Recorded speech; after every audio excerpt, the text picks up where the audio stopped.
Unfortunate چیز ہے کہ ہماری ویکسین کی ایکیوٹی جو ہے ایکویٹیبل نہیں ہے. اس لیے کہیں ویکسین اویلیبل ہے، کہیں نہیں، کہیں لوگ ریزسٹ کرتے ہیں. سبسکرائب کریں اور بیل دبائیں تاکہ کوئی خبر رہ نہ جائے. ڈاکٹر صاحب، یہ ہالینڈ اس وقت دنیا کا پہلا ملک بن گیا جس نے اومیکرون کے بعد لاک ڈاؤن لگایا ہے. کیا دنیا کے کچھ دیگر ممالک میں بھی اس طرح کی صورتحال پیدا ہو سکتی ہے؟ یہ بہت تیزی سے پھیل رہا ہے وائرس.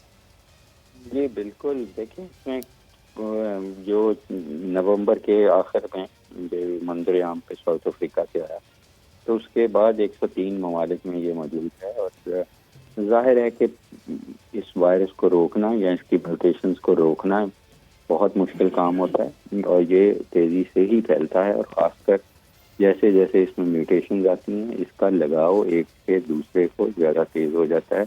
اور اومیکرون میں تو 50 کے قریب میوٹیشنز ہیں اور بہت ساری ویریشنز ہیں، تو اتنی مقدار میں میوٹیشنز اور ویریشنز پہلے نہیں کبھی اس وائرس میں آئی تبدیلی. اور یہ اللہ کرے کہ یہ آخری میوٹیشنز ہوں یا گروپ آف میوٹیشنز ہوں، لیکن نہ یہ پہلی ہے اور نہ میرے خیال میں آخری ہوگی. تو یہ اب آتی رہیں گی جب تک کہ یہ وائرس کو ہم دنیا سے رخصت نہیں کرتے، اور رخصت تو یہ تب ہوگی جب تمام ممالک 80% اپنے لوگوں کو لگا چکے ہوں گے ویکسین. افریقہ میں جہاں سے یہ اوریجنیٹ ہوئی ہے وہاں صرف 6% کو بھی ویکسین لگی ہوئی ہے.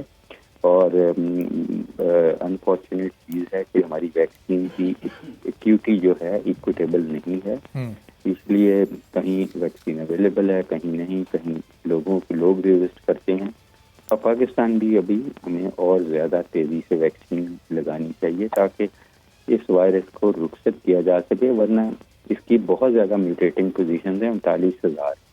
تو ظاہر ہے یہ میوٹیشنز اس کی آتی رہیں گی، اور خدا نہ خواستہ یہ نہ ہو کہ جو اگلی میوٹیشنز آئیں وہ بہت زیادہ سیریس ہوں اور ہماری ویکسین کی اللہ نہ کرے کہ وہ غیر فعال ہو جائیں. لیکن ابھی تک جو ویکسینیٹڈ لوگ ہیں وہ اس اومیکرون سے کافی حد تک بچے. صحیح. لیکن ڈاکٹر صاحب جو پرانی اس کی قسمیں آئی تھیں کرونا وائرس، اور پھر وہ ڈیلٹا آیا، پھر وہ B11 آئی، اس طرح کی مختلف جو قسمیں آئیں ان میں ہم نے دیکھا تھا کہ بہت زیادہ اموات سامنے آ رہی تھیں. اس اومیکرون والی قسم میں ابھی تک جو ڈیتھ ریٹ ہے وہ تھوڑا ان کی نسبت کم ہے، تو پھر اس کو اتنا خطرناک کیوں تصور کیا جا رہا ہے؟ دیکھیں یہ لگ زیادہ لوگوں کو رہا ہے، اور اس کی جو ویرولنس ہے وہ تو شاید اتنی نہیں بڑی، لیکن اس کا ایک انسان سے دوسرے کو لگنے کی اہلیت بہت زیادہ تیز ہو گئی ہے.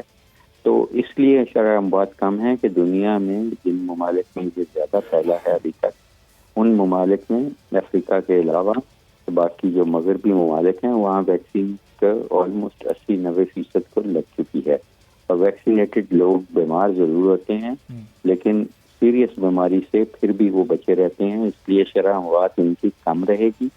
اور دوسرا ان کے ہیلتھ سسٹم بھی ظاہر ہے بہت زیادہ وہ خرچتے ہیں اور بہت بہتر ہے، اس لیے وہ ابزارب کر سکتے ہیں. جب یہ خدا نہ خواستہ اللہ نہ کرے کہ یہ تھرڈ ورلڈ کنٹریز میں آئے گا یہ اور زیادہ تیزی سے آئے گا تو ہم پھر اسٹرگل کرتے ہیں. تو اس لیے یہی ہوگا کہ اس سے پہلے کہ یہ آئے زیادہ تر لوگوں کو چاہیے کہ ویکسینیشن کرا چھوڑیں. جنہوں نے کرائی ہوئی ہے ان کو چاہیے کہ وہ ایک بوسٹر لگائیں ضرور، اور میسنجر RNA کا لگائیں، اور اس کے باوجود اپنی احتیاط کریں. جو شادیاں 4-4, 5-5, 6,000 لوگوں کی ہو رہی ہیں یا اجتماع ہو رہے ہیں یا جو بھی پولیٹیکل، یہ تو انڈیویجول رسپانسبلٹی ہو گئی، لیکن جو گورنمنٹ کی رسپانسبلٹی ہے، گورنمنٹ کے اینڈ سے اب تک جو اسٹیپس لیے گئے ہیں وہ اطمینان بخش آپ کو لگ رہے ہیں، یا کچھ مزید ابھی سے کچھ اسمارٹ یا مائکرو اسمارٹ لاک ڈاؤنس کی جانب سوچنا شروع کر دینا چاہیے NCOC کو؟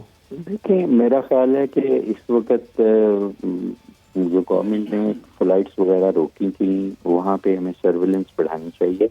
ہمیں پاپولیشن بیسڈ سرویلنس ضرور کرنی چاہیے تاکہ ہمیں پتہ ہو ہم کہاں کھڑے ہیں. ابھی جو ہم پازیٹیوٹی دیکھ رہے ہیں 2-4 کیسز میں وہ کیسز ہیں جو پریزنٹ کیے ہیں. پاپولیشن بیسڈ ہمارے پاس ابھی ڈیٹا نہیں، وہ اللہ کرے گا انشاءاللہ وہ آئے گا تو پھر ہم پلان بہتر کر سکتے ہیں. لیکن ہائی انڈیکس آف سسپیشن رکھنی چاہیے.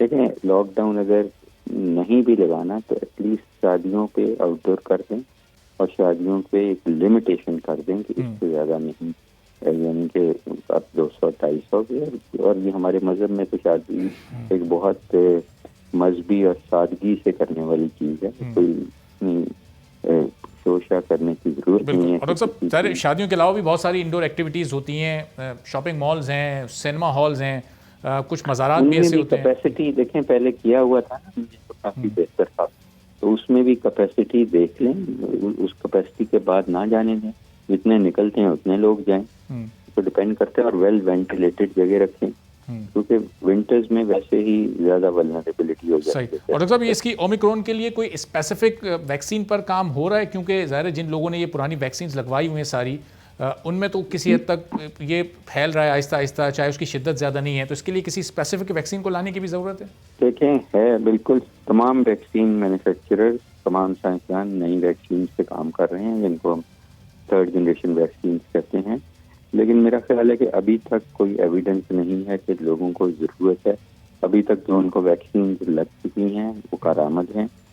اس چیز میں کارآمد وہ اتنی نہیں رہی جتنی شروع پہ تھیں۔ یہ ڈیلٹا آیا، اس وقت بھی جو پریڈومیننٹ ویریئنٹ ہے دنیا میں ڈیلٹا ہی ہے، اور شرح امواج بھی وہی کر رہا ہے، لیکن ظاہر ہے یہ ابھی ایسکلیٹ کر رہا ہے، اس لیے اس کو ہم ویریئنٹ آف کنسرن کہتے ہیں، اور ابھی تک کہ ایفیکیسی لوز کی ہے اس لحاظ سے کہ اینی ڈیزیز ہونے سے تو 65% پہ آ گئے ہیں ہم، 80-85% پہ، لیکن ابھی تک یہ ہمیں اللہ نے کرم کیا ہوا ہے کہ سیریس ڈیزیز سے ابھی بھی ویکسین یہ بھی سکتی ہیں۔ اور ڈاکٹر صاحب ابھی اس ڈیلٹا میں اور یہ اومیکرون میں بنیادی فرق ہے کیا؟ اس کی علامات کچھ ڈفرینٹ ہیں؟ ڈیلٹا میں تو صرف کوئی 11 کے قریب میوٹیشن تھیں، اس میں 50 میوٹیشنز ہیں، 50 جگہ پہ میوٹیٹ کیا ہے۔ میوٹیٹنگ پوزیشن اس وائرس کی 39,000 ہیں، اور ان 50 میں سے 30 میوٹیشنز ایسی ہیں جو اسپائک پروٹین سے آئی ہیں، جو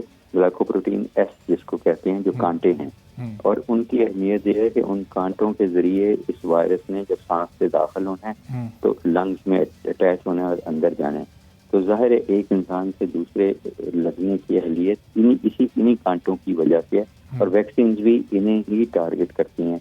دوسرا جو سب سے جو ٹیسٹ کرنے میں فرق ہے کہ اس میں S gene spike gene drop out ہے، تو اس لیے پی سی آر اس کا تھوڑا سا فرق کرنا چاہیے ہمیں تاکہ ہم ارلی پک کر سکیں کہ اس میں ایس جین ڈراپ آؤٹ پہلے کسی میوٹیشنز میں نہیں آیا، تو پہلی میوٹیشنز ہیں جس میں ایس جین ڈراپ آؤٹ آیا، جو سگنیفائی یہ کرتا ہے کہ ایک تو ہمیں ٹیسٹ تھوڑا سا بدلنا چاہیے، اور دوسرا ہم نے بدلا ہے اپنی یونیورسٹی میں، اور دوسرا یہ ہے کہ اس کا کیونکہ ایس جین کو افیکٹ کرتا ہے تو اس کے لگاؤ ظاہر زیادہ ہے، یہ کہنا بہت قبل وقت ہے کہ